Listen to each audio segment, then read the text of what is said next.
Welcome to the Period Besties Podcast with Stasha and Katie. Think about it as chatting with your best friends about all the TMI stuff you've never talked about before with two period coaches who've been helping hormones collectively for over 20 years now. I'm Stasha. And I'm Katie, and we're pulling back the curtain on what it's like in the world of menstrual coaching. From puberty to menopause and everything in between, we're here to show you how period coaching can save the day. We'll share practical tips and information you can put to immediate use to improve your hormones and happiness. We're removing the mystery, ending the taboo, and shining a light on just how powerful period coaching can be. So whether you need period coaching or are considering becoming a period coach yourself, these episodes are going to help you. We'll share stories, coach live on air, and bring smart, savvy guests to share their wisdom too. Let's start today's episode.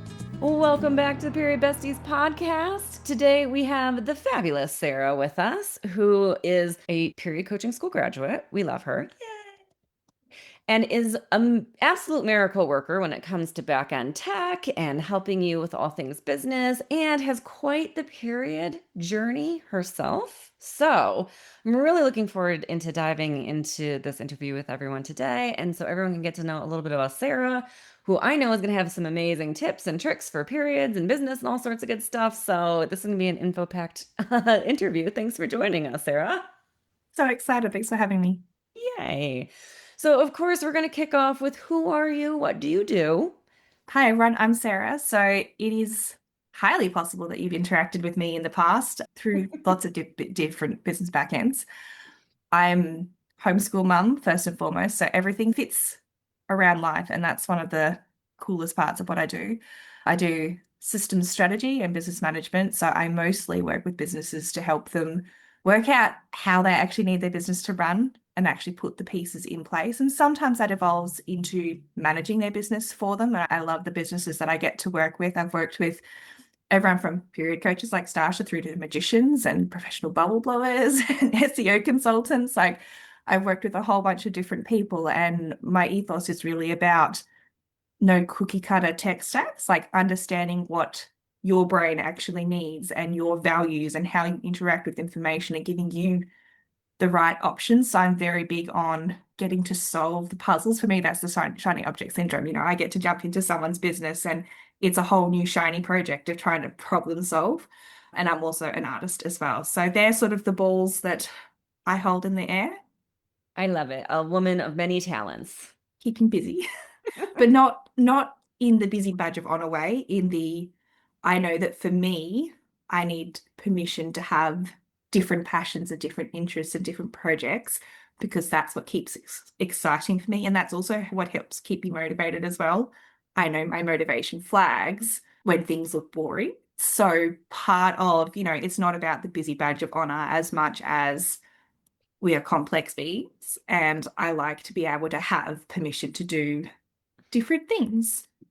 Yeah, I love it. It's one of my favorite things about period coaching is every client is a slightly different journey, right? It's a slightly different puzzle. It's a slightly different thing. So nothing gets boring. You're always involved and interested in learning and growing and discovering. And it's one of my absolute favorite things about doing this work. So how did you get into this work? Very much by accident, actually. I was doing years ago, we'd DIY built and moved into a tiny house on wheels. And then this started this evolution of like tiny house consulting. And I was working on this business of sharing that process, not the build side. There's plenty of people talking about the building. I was talking about the life side. Like, how do you condense your entire life into this tiny space, right? I had a great reputation. I was lined up to speak at like the Off-Grid Living Festival and all this sort of stuff. COVID happened, and unfortunately my business never became viable. I've still got $400 worth of workbooks hiding in a back corner somewhere that I just do not have the heart to get rid of. Like, I'd put so much work into this business and it just unfortunately never got financial. But what it did give me was a really good understanding of actually how to set all these systems up for other people, because I'd done it all myself. And then during COVID, I reached out to a business owner that I knew who was really struggling. They'd put things out there into the world and then nothing would happen because they didn't have time to follow through. And I messaged, I'm like, look, my background as a telecommunication management, I've done sales management, I've done retail, I've done hospitality, I've done administration, like I've done all these things. I've got the skills. Do you want some help? And the initial response was, no, I'm good. And then about 6 weeks later, I get a message going, so I'm not good. And I jumped in quite by accident. I never intended to set up business as a virtual assistant. It was completely by accident, just through this opportunity of I saw someone that I knew that I had the tools to help and reached out. And then from there, it grew word of mouth. So I think that was around like August off the top of my head. By end of year, I was fully booked. I had 4 clients. I was writing, I think, about 7 emails a month for clients. And I went, oh, okay, so this is not a hobby anymore. This actually now needs to be its own identity. And so that was when I came up with the business name and launched the website and all that sort of stuff. So it happened completely by accident. And then it's been this progression of working out, right, I can do social media, but it's not really my jam. Like it's not really what I love doing. And I can do this thing, but again, it's not really what I love doing. And just working through where I was able to make the most impact. And for the businesses that I worked with, like that very first client, just through automating those processes for her, we saved about 10 hours a week. And it wasn't because I was now doing those 10 hours a week. It was because those 10 hours a week were now a process. They were a system. They didn't need to happen. And it was that light bulb moment of, oh, the client goes, I feel like I can breathe now. And that sort of repeated as I worked with different people. It wasn't just that I was taking things off their plate. It was that we were creating spaces where they knew where all the information was. They knew they weren't getting double booked. They knew that they weren't missing things and dropping balls. Like there was a process for things. And that was really the light bulb moment for me of where I can make the most impact for the clients that I tend to collect them neurodivergent. It's just the flock together sort of thing. That was the thing for me that I really fell in love with. And I do love business management, and there's one person I'm working with at the moment, but it's not always shiny. And that's what I love about getting to come in and do project work. What an incredible journey of just seeing the need and reaching out and being so proactive, especially during a time of nobody really knew what was going on. Nobody knew what was going to happen. Everybody needed support, but didn't want it at first, right? I love that. Mm-hmm. So my question to you is you're building systems, you're helping others. How did that lead to Period Coaching School? How did that kind of all work together? I've been around Stasha's community forever. Maybe not forever, but for quite a long time. I'd been in Red Circle for a long time, and it had made such a difference to me. And I can remember, I think the year I first reached out to Stasha as like an SOS was probably around 2019, somewhere around there. And I'd gone through this, like I'd been in Red Circle, I'd been watching what was going on and applying some of these things, but I needed more and I needed a little bit deeper. And so after speaking with Stasha, I jumped into Your Business, Your Flow and got some tools in there and started changing my time a little bit. And at the time, I was really struggling with the symptoms were coming back and the symptoms were getting worse. And I was feeling bloated and I was putting on weight and all that sort of stuff. And I was like, there's got to be more here that I'm missing. And I'm not going to say I've completely ticked off everything.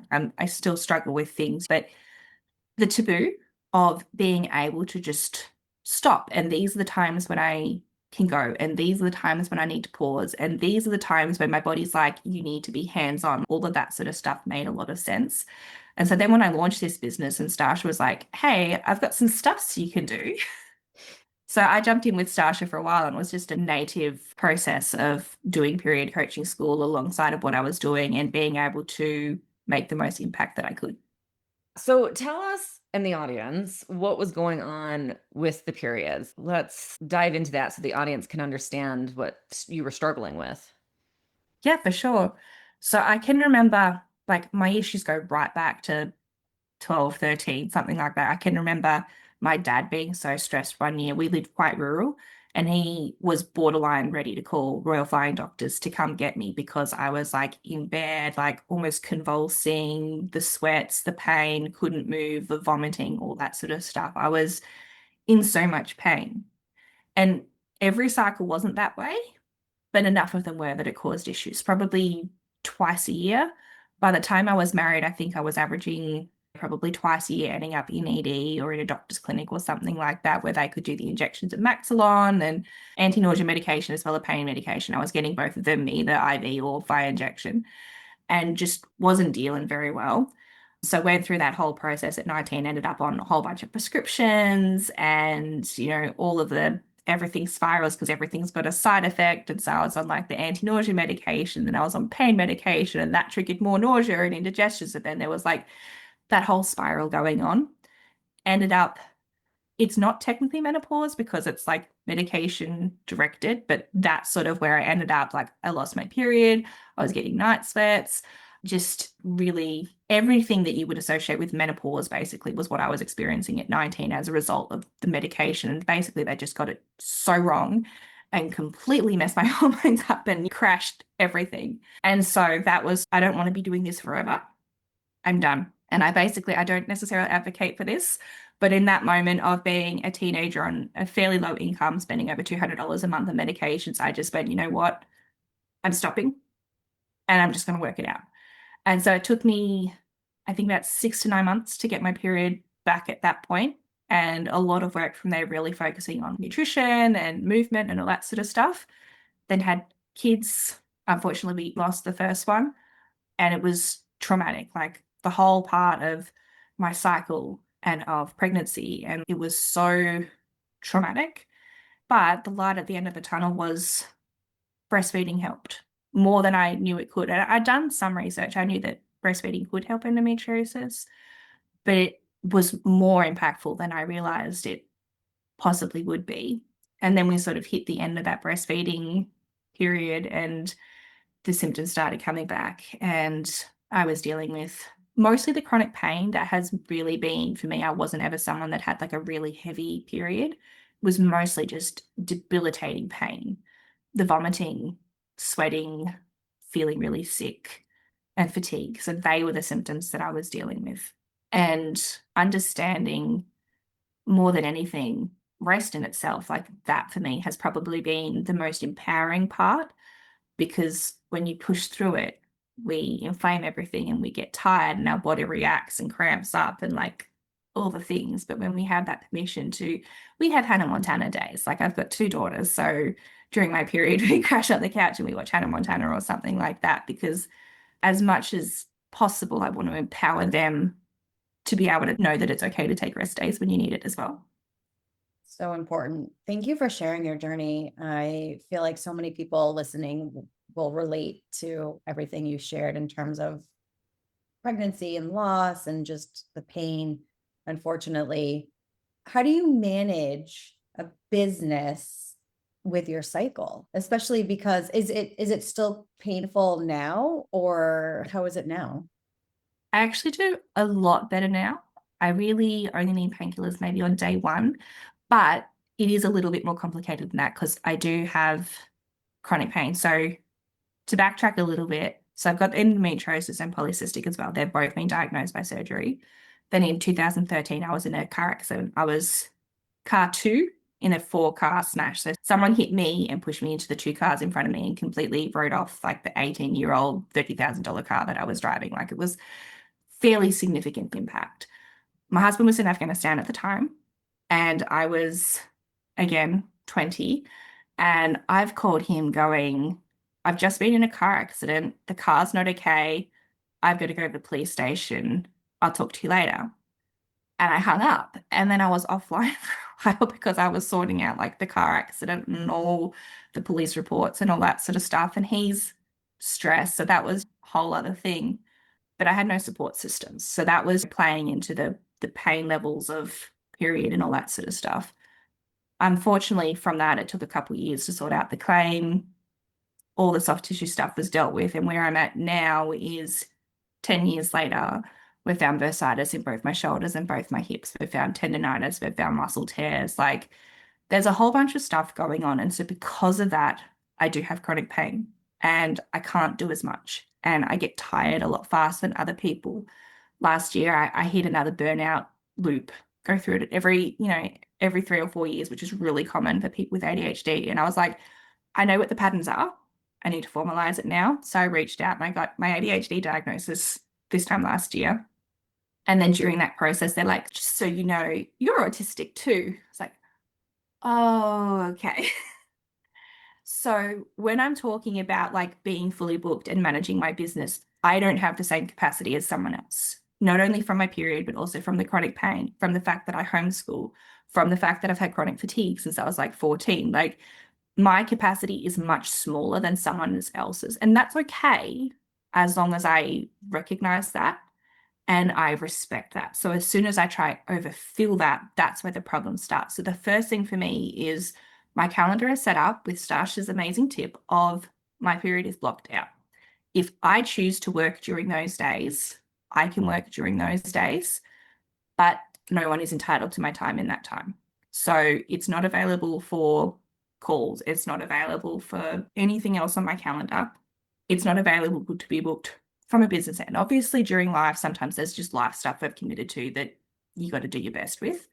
But as far as business, my time is protected on that front. We have a routine. So we get up, we do breakfast, we do homeschooling. At the moment, that's taking us more time than I would like it to, but it takes us till about lunchtime.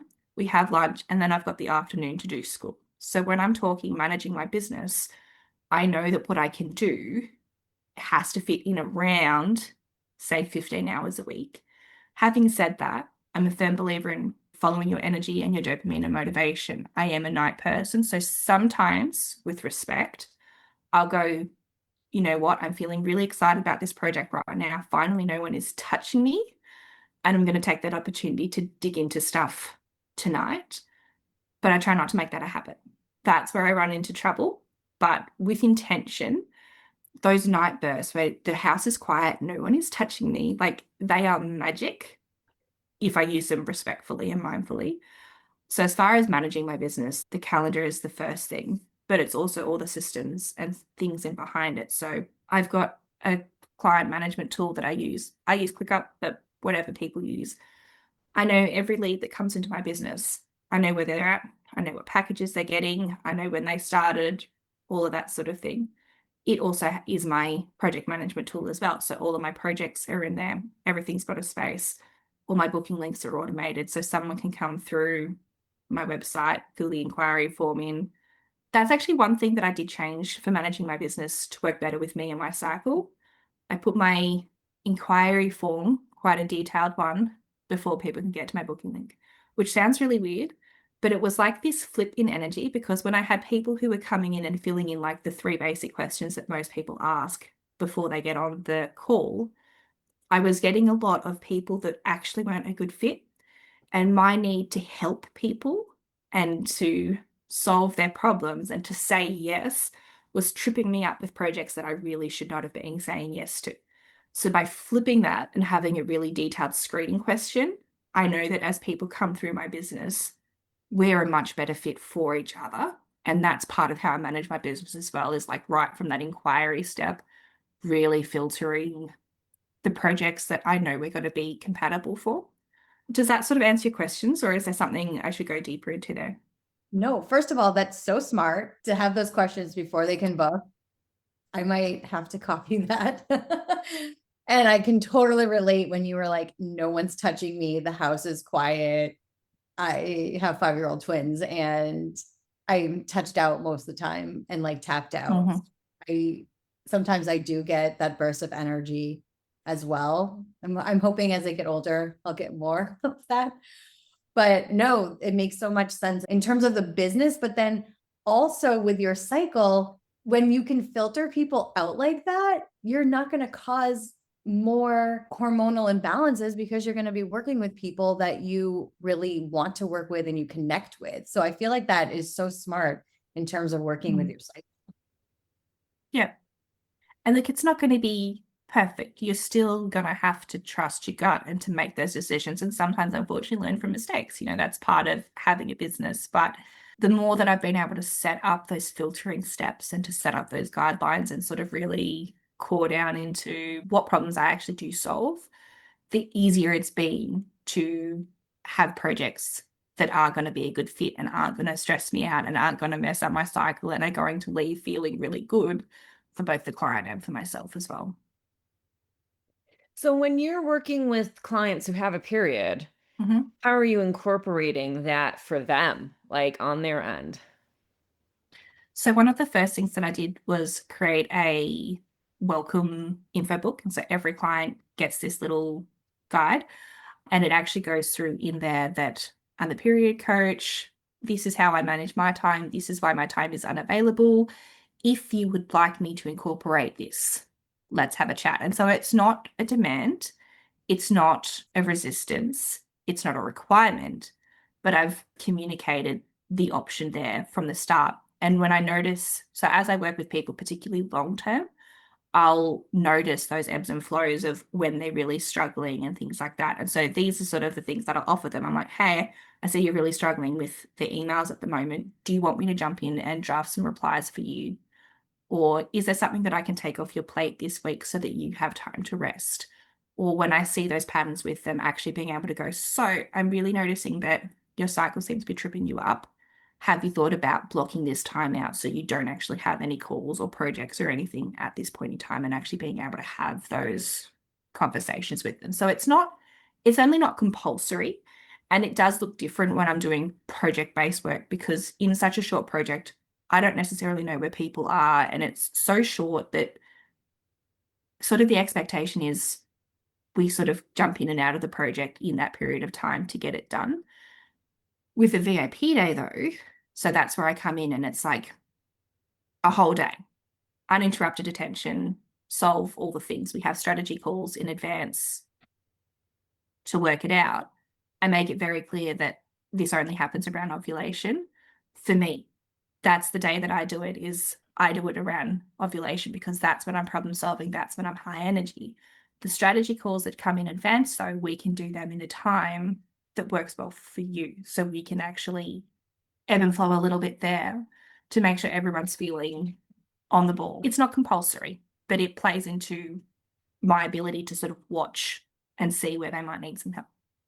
And have people been like, what the heck is this? Or are they like, tell me more? Like, are you seeing more Yes. some more curiosity these days? Yes. On my inquiry form, I did change the wording, because when I first put it on there, I had a few people being like, why are you asking about my cycle? That's really weird. And so I've changed it, and it's just got a little bit more of a blurb on it. But I ended up changing the wording to, some of my clients like to work with their cycles because it enables them to work best with their energy as well as protect their downtime. If this is something that you would like me to consider with our project, please let me know timings, or something to that effect was how I ended up changing the wording. Because yes, some of the responses were a little bit put off, like, why are you asking me this deep and private information sort of thing. That's such a good tip. And I love it to have a little example of something that's working and how you're integrating that in and then seeing success. So when you are going through all of this, how are you taking care of yourself so that so you've got your calendar set aside, you've got the ebb and flow, you've got clients who are cycling, taking the option to onboard. So you've got people working with it, and, we're bringing some harmony in.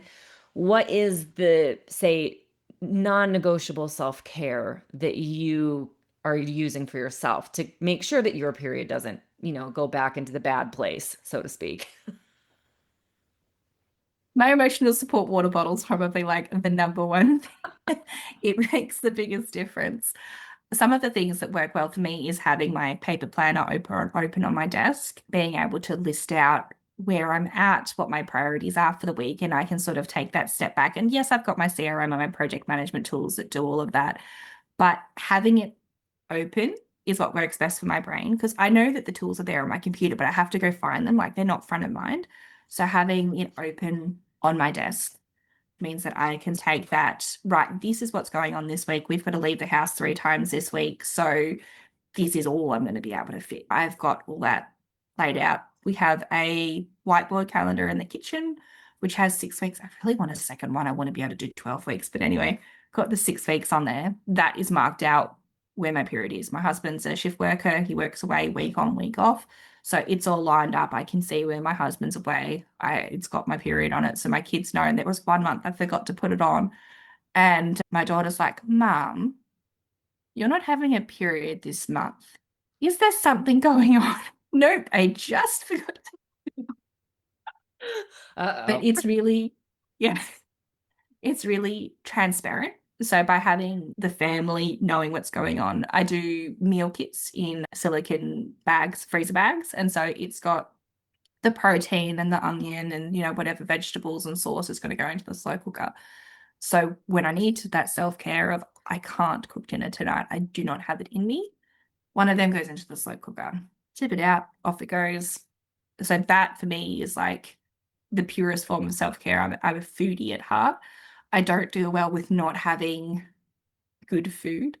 That works. Teaching my kids to cook. Like my 10-year-old is more than capable of cooking breakfast, lunch, dinner, and making me a coffee. Like teaching them to cook is actually self-care for me as well, because now I know that on those days that I need to just end up on the couch, we're not going to starve, right? And it's not an unfair expectation. Like it's all kept appropriate. Having the family involved is self-care for me as well. Having my heat pack, having my essential oils, permission to shower 3 times in the day if I need to. I use my electric blanket at nighttime. And again, probably shouldn't advocate for this, but I use it like a heat pack. So I'll lie on it for 20 minutes before I go to sleep and then turn it off, because like the full body aches and pains, it just helps. Like I would need a very big heat pack to deal with like all of the aches. So the heat pack works quite well. So it's all just, it's the little things. It's having good food. It's having the permission to do an online order if I want to do an online order, as opposed to going and getting it. We buy most of our pantry stuff in bulk through a local co-op.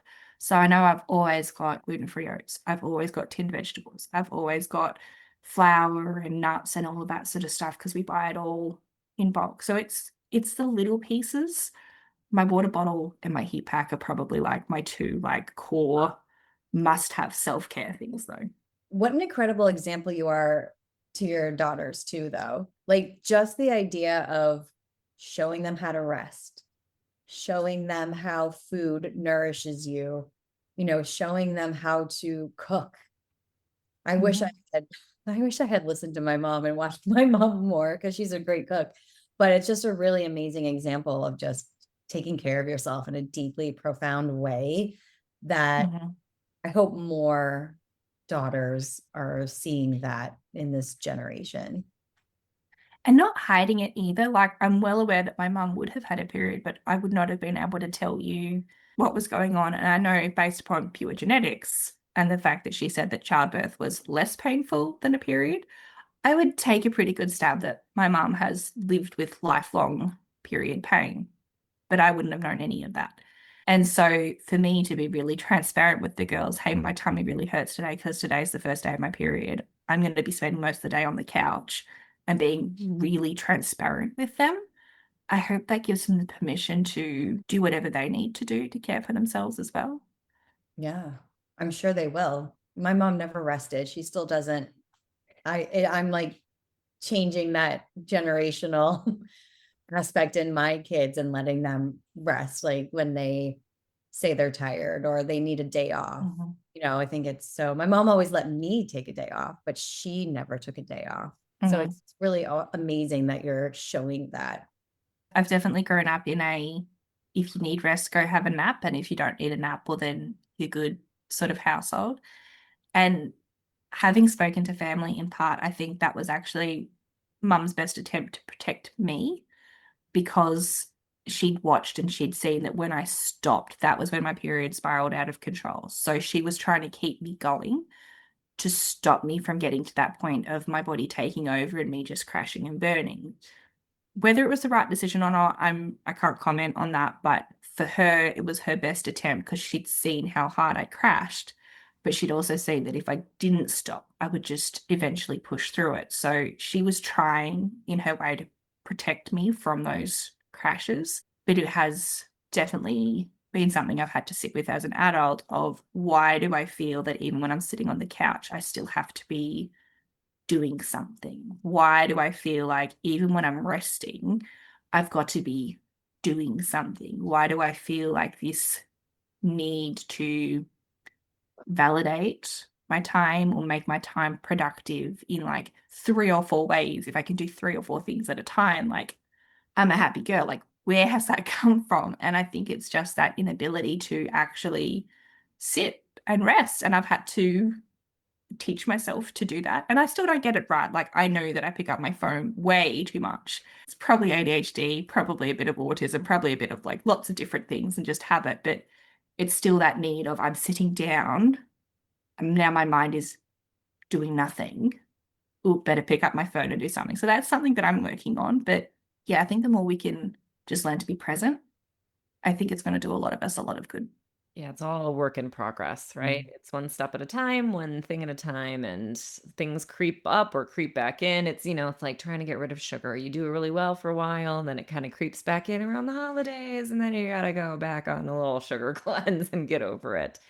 I love that you're essentially asking for help, right? You're being very transparent with everybody from business to home and open and honest, and then saying, and this is what I need, and this is how you can help, or just don't, just leave it be and just let it go and let it rest. And that's how you can help. And I think that's one of the things that we as women tend to not do is ask for help, ask for support, ask for the things that we need. And where we would previously have just pushed through and, gone through it, put ourselves back into the hospital, put ourselves back on pain meds, put ourselves back in a position that causes pain for ourselves because we don't want to inconvenience anybody else into having to make their own sandwich that night, which is just ridiculous. So I think that's one of the key things I'm hearing is that really asking for support, being very clear and transparent and honest about what's going on and saying these are the things that you can do. I think that's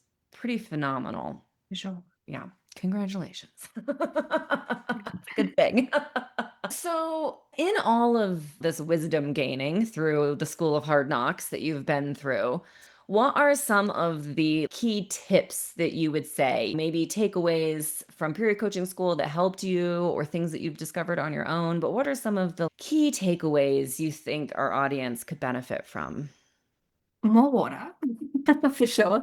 But listening to your body is a really hard thing to do with ADHD. And this is something that I was actually talking to one of my other clients. She's an EFT practitioner, and something she was saying is most of the neurotypical supports are just listen to your body and then you won't get burnout and just, tap on it and it goes away. And she was sharing with me that she had to change the way that these practices work because she actually didn't know what was going on in her body. And that can be a really hard thing to sit with, is as much as we feel like we know our bodies, are we actually set up to listen to them? So when you get those nudges of, I actually feel like eating apple crumble, what I have noticed for me is when I reflect back on like the period food guidelines, it's because apple crumble is actually the perfect food for me in that phase. And so as much as I can trust my body to lead with wisdom, if it's asking for a pack of chips every night, well, then maybe I need to work out what's going on there. But when I get those nudges of, I really feel like going to the gym, or I really feel like going for a walk, or I really feel like going and having a nap, or I really feel like apple crumble, there's probably a reason for it. So that's probably a really something I would suggest is, as much as we can, even if you feel like you can't feel your body and you can't feel where the anger is and you can't feel, what sadness looks like or any of that, when your body is guiding you, listen, trust, and enjoy. That's something. Little tools. So I love NFC stickers. I don't have any handy here to show, but they're like a little programmable electronic sticker. I have one on my washing machine. So when I put a load of washing in, I tap my phone on it and it sets a timer on my phone for the length of time my washing washes. So I get that reminder to come back and move the washing from the washing machine to the dryer. Little things like that make a really big difference. I think more than anything, trust your body and give yourself, map it out on your calendar. If nothing else, if that's as far as you get, map it out on your calendar so you can start planning when the birthday party is going to be so that it doesn't sit right within your period. And you can start planning where you're going to be doing the podcast or where you're going to be going and doing your business photo shoot or whatever it is, because you can actually see how all of those things fit. And if that's as far as you get, that's a start. I love that. That's a really clear vision of starting and starting points. And I like that. What is the thing that you can tap on the washer machine? What is that called?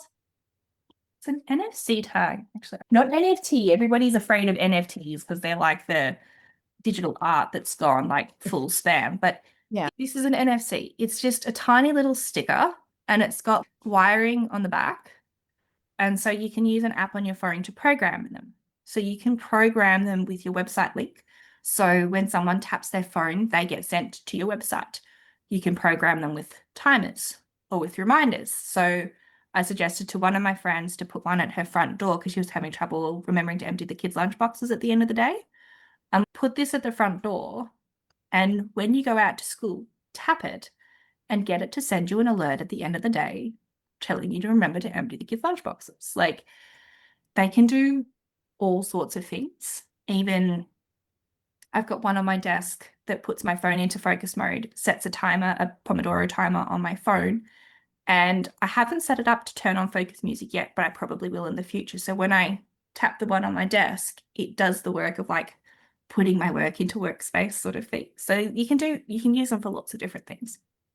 I love that. That's what I like about technology right there. Yes. Yes. And while it's not explicitly period coaching, it's just that process of like, where are we holding all the mental balls, and do we actually have to be holding those mental balls? Can we delegate some? Can we streamline some? Can we automate some? Do some, just can we cut them off the list completely? And for those things that we can systemize and automate, like, how can we not actually have to carry that? How can we set ourselves up some tools and some triggers to actually carry that for us? Yeah, create space in our brain. I feel like that's what I'm trying to do every day, is how do I create more space so I can actually think? So I love this. All right, I'm gonna tell everyone about this. I love it. Question: where do you see business period coaching kind of coming more in alignment in the future with what you've been working on, how you've been helping other clients? Where do you see that going? I would love to see it normalize that, if nothing else, there's just no expectation to show up live in our periods. Now, that's a complicated thing because we're all working on different wavelengths and time zones, and some of my clients have been full-time nurses while also running a business. So you can only do the best that you can do. But as much as we normalize that, sure, if you feel like you need to do business, go do business. But removing the expectation that we have to be live during those times, I think I'd love to see that change. I'd love to see in-person workplace culture change so that we understand productivity over a wider period of time, be that a month or be that a quarter or whatever it looks like, but not holding people accountable to be doing the same productivity and the same output and the same sales or the same whatever it is every single month. I don't think it sets us up.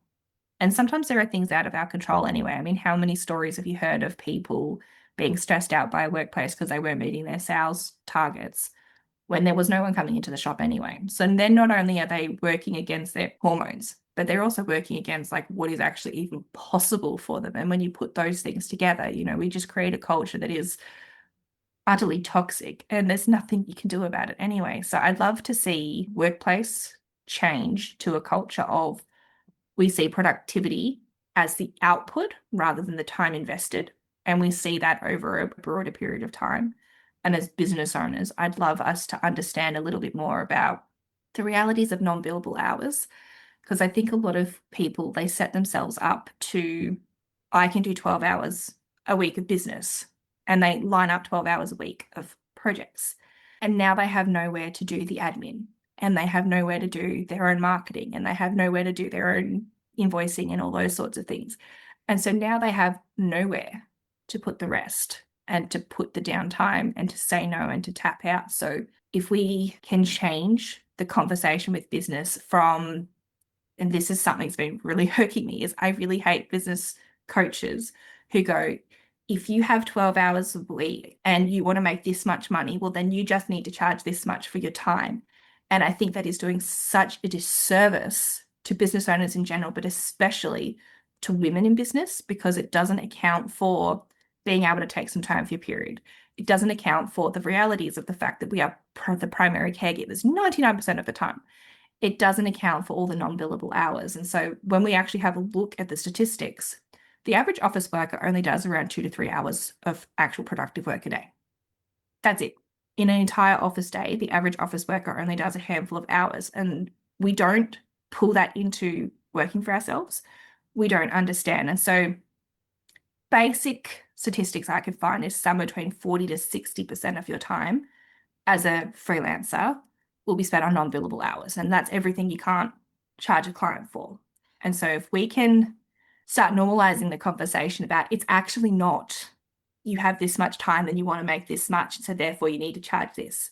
We actually need to understand the expenses, and we actually need to understand the non-billable activities, and we actually need to adjust for all of this sort of stuff. Now we have a container that actually has room to move, and it actually has room for taking days off. Because if you're fully booked to that full 12 hours, where do you tap out? Where do you get sick? Where do you have your period? All of that sort of stuff. So in the future, I'd love to see that be far more normalized as well, that business owners actually have the information to understand that not all of their time, even if it's full, it's not going to be creating the money. And they understand their expenses and how that impacts everything else, because now they're not taking on an extra 2 projects trying to make things work because they forgot about the, $600 in annual expenses that they didn't actually account for.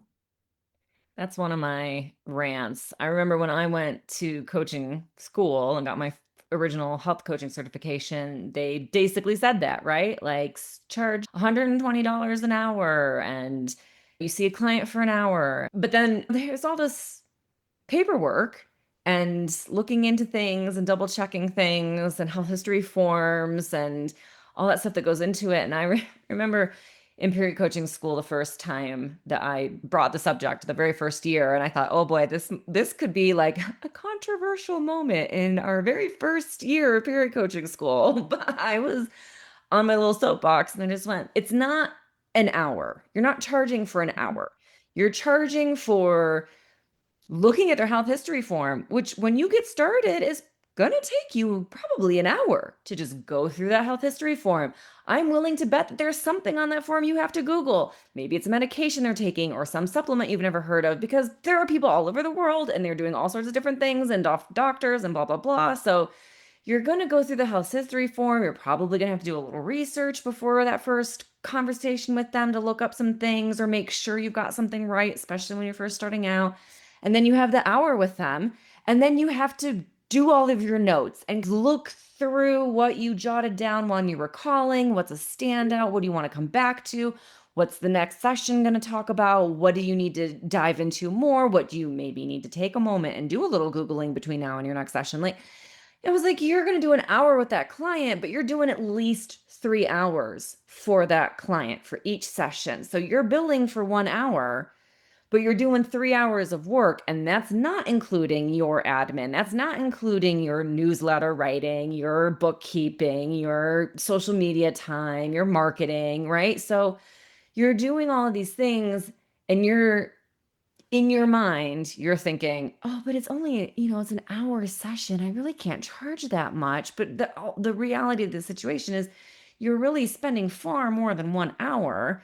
And if you have to share, that's fine. Mm-hmm. But, it's also the education, right? You spent a year in school. You spent X amount of money on your certification, right? Most certifications are around $10,000 at this point. Period coaching school at this moment is $4,000, but a lot of the coaching certification programs out there are closer to $9,000, $10,000. So you're looking at all of those things, and you're trying to put this all together and charge and figure out how much to charge and what can you charge, like what will people actually pay. And oh boy, it is so much more than just, I have this many hours, I need to make this much money, so I'm going to charge this much per session. I'm on the soapbox with you. And it gets worse because how many mums in business especially have come from multi-level marketing previously, where your time was worth nothing. This was me for 7 years before I stepped into working my own business, was my time was worth nothing. I showed up 3 times a week. I ran all the training courses. I did all the follow-up and all the communication, all the marketing, and my only profit was on what I sold. And I came into business thinking my time was worth nothing. And so my very first client, I charged basically minimum wage. And I very quickly realized that I hadn't allowed any money for software or for insurance or for a new laptop or for any of that stuff because I was hardly making minimum wage. And I hadn't worked that out yet. I just knew that I didn't have money to do those things. And so that was where, well, I'll take on some more clients, but it doesn't fix it. And so we need to start having that conversation that actually your time is worth something. And it's not just the time that you put into the in-person stuff, it's all the other bits that go with it. Oh, so smart. Preach it. That is one of the best answers to that question we've ever received. Seriously. I love it. Okay, so how can people find you? We're going to do a little lightning round at the end, but before we do that, share with our listeners where they can find you, how to reach out, all of the things. Mm-hmm. I'm first and foremost a millennial, so I'm on Instagram more than I'm anywhere else. So you can find me at Knock on Wood Virtual Assistants, and that's across all of the platforms. And I actually use a tool called Repurpose.io, which shifts all my content over to all of the other platforms. So I do have content going to LinkedIn, and I do have content going to Pinterest and YouTube. So whatever you prefer, you will find my information there, but I'm going to be most active in the comments and in the messages on Instagram. That's where I love to be. If you're interested in like the art stuff that I do, you can also find me at Sarah Wooden Art. Again, it's on most of the places, primarily Instagram. I do have a podcast you can come check out. It's really short. Like I aim to keep them under 12 minutes, talking specifically about technology and systems and all the processes stuff. And I hope that's really interesting for people. Yeah. And my website, if you want to connect with me to do a call, inquiry form on the website. And we'll have all the links in the show notes. So you can head down in the show notes and click all of the links. Love it, love it, love it. Okay, so we're going to have a quick little lightning round. Go with your first thought, first answer. Okay, so our first question is, what is the number one self-care thing that you do when you're stressing? Hot shower, middle of the day hot shower. Love it. Reset. Yeah, exactly. So good. What's your favorite book? Oh, I read a lot of fantasy. I do have favorite books, but I'm cautious of political stuff at the moment. So rather than saying a specific author or a specific book, fantasy with a bit of romance, bit of action in there, like that's my vibe. I've read 41 books so far this year, so I will not pick in a favorite. I need to follow you on Goodreads. I just got into fantasy. I'm actually not on Goodreads. I'm actually on Storygraph. So Goodreads is owned by Amazon, and as much as I can, I'm trying to pull back from there a bit. So I'm on Storygraph instead. Yeah. That's a hot tip right there. What is it again? There you go. Storygraph. Storygraph. All right, I'm in. And it does like pretty picture graphs of everything that I'm reading and like how smutty it is or how self-care or like all that sort of stuff. So I love it. Okay, I have to write that down. Stasha, remember that. If I know book nerds all over this. So we're all book nerds. So I'm open up right now. Go ahead with the next question, Katie. What is one thing you can't live without? Oh, look, I'm going to say my water bottle just from the, I can't leave the house without my water bottle because I seriously forget how to drive if I'm thirsty. So my water bottle comes with me because it stops my brain from frying. But plants, books, hugs, chocolate, take your pick. Fair enough. All of it. What's your favorite snack? Look, I love anything salty. So the easy one is chips, but I made last night, I think this is going to be a new favorite, is some savory gourmet fruit nut crackers. I think they're going to be my new favorite obsession, actually. What is your guilty pleasure? Books of the kind that my husband probably didn't realize I was reading until very recently.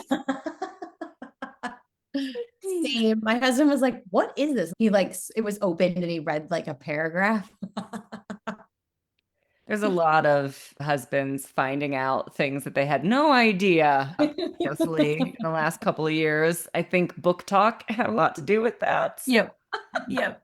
And covers that don't look off-putting. Like, we're not talking like the Mills and Boons, like people on the cover anymore. We're talking like a graphic splash. Like, it's changed things a little bit. Yeah, it's not Fabio on the cover anymore. It's a dragon. Yes. Oh gosh, where are we? Where would you live if you could move anywhere and price didn't matter? Ooh, somewhere warmer than here, but not humid. So that's not really an answer, but I don't love humidity, but I also don't love the cold. I need somewhere that's like that perfect combination of in between. I'll let you know when I work that out. Okay. What's your favorite season? Autumn. Early autumn, not like the cold end of autumn, like early autumn when the leaves start changing color. Yeah, I think you need to come down to New Mexico, not on the mountain where we get snow, but at the base of the mountain where it's warm and dry and lovely. Occasional frost, maybe in the winter. Most loved and most hated food. Ooh. I have a pretty love-hate relationship with lettuce. That was like when I was 12 doing Spanish and you had to write that, what's your least favorite food? It was lettuce, and I've never loved lettuce. Favorite food? It depends on the day. Anything. Food in general, I'm a happy dance food kind of girl, so anything. Gluten-free, dairy-free pizza, nachos, something like that. What's your favorite movie? I'm actually a big fan of like Hunger Games, Divergent. Those ones are sort of my go-to rewatch, like on a quest to save the world type movies. Nice. I'm still sad they didn't finish the Divergent series. Having recently read the book, I don't think they were gonna like solve that one. But anyways. Go read. It's always better in the book anyway. Just what's a hobby you have that's not a public thing that maybe the world doesn't know about? Ooh, I really love the gym, which is something that has been not happening a lot this year because I broke my foot in December when I dropped a 20-kilo weight on my foot, and I've only been back once since then. But I actually really love lifting weights. The heavier, the better. And that has been a whole thing, having had my accident and lost a lot of strength. But I love weights. That's something I love. Best concert you've ever been to? I saw Hilltop Hoods from right up near the front, near the gate when I was volunteering for emergency services. So that's probably up there. Interesting. All right, last question. What's your ideal weekend? Not kids fighting, the house already being clean. Sitting on the couch, reading, going out for coffee, maybe going for a walk by the lake. Something just relaxing and restorative, a little bit of movement, but just lots of time to just chill. Oh, sounds delightful to me. Thank you so much for joining us. This was a super fascinating conversation, and I know we could have dove into some of these topics even more. So for everyone listening, if you want Sarah to come back and chat about anything in particular, let us know. Happy to do it. And for everyone, thank you so much for joining us today on this episode. We will see you in the next one. Bye for now. A big shout out and thank you to our sponsors for today's episode, Period Coaching School and Katie Bresek Wellness. Thanks to you, our favorite bestie, for listening to the Period Besties Podcast, where no topic is TMI. And of course, share this episode with your besties. Remember to leave us a 5-star review, nothing less than the best for us besties, and subscribe wherever you listen to podcasts. You can follow us on Instagram at Stasha Washburn and at Katie Bresak, or email us at periodbestiespodcast@gmail.com. Check out more about us at katiebresak.com and periodcoachingschool.com. And of course, check the show notes for free goodies and extras that support this episode. We'll see you on the next episode. Bye for now, besties.